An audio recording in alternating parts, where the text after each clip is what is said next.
Bismillahirrahmanirrahim. Assalamu alaikum. Today I am discuss between Chaucer and Spenser poetry 15th century. So last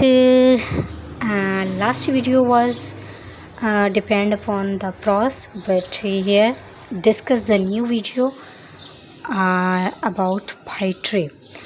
First, I will give the introduction. The period of the 150 years after the death of the Chaucer is comparatively blank, especially in the poetry. Though little development were observed in prose and drama, but very poor and barren is the compared to age of the Chaucer. Maurice Marquis the author is one of the greatest prose writer produced during this period. Two explanations are given in this regards. First, conditions were not favorable at that time, since wars of rose had killed the flowers of English nobility and suppressed the literature and art. Second, because it was the transitional period in English language regarding grammar and pronunciation, which led over the century to become modern English language.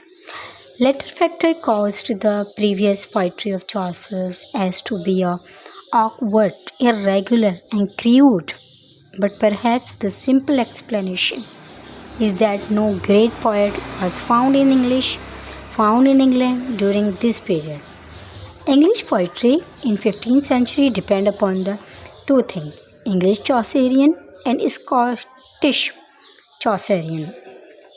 Among English poets after Chaucer, only three deserves noticed.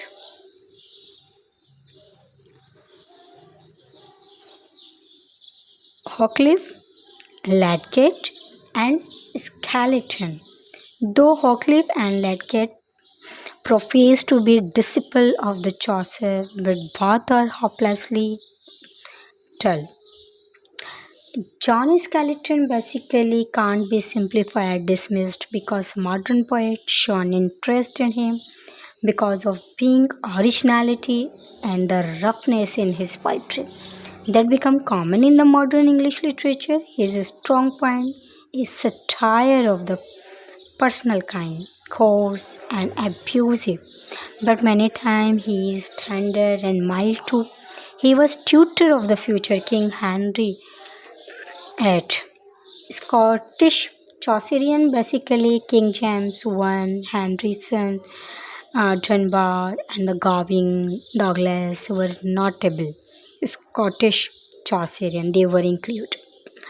James I wrote King of the Choir in the 7-line stanzas of the Chaucer, then came to be known as the Rhyme Royal.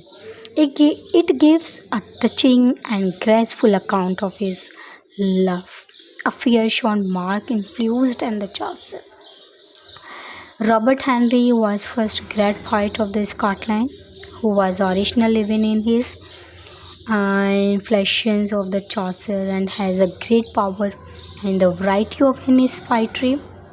William Dunbar ranked first in his group and has generally been acclaimed as the greatest poet of Scotland, second to only Burns. He was a court poet, and his poetry displays astonishing diversity of the subjects and the matter.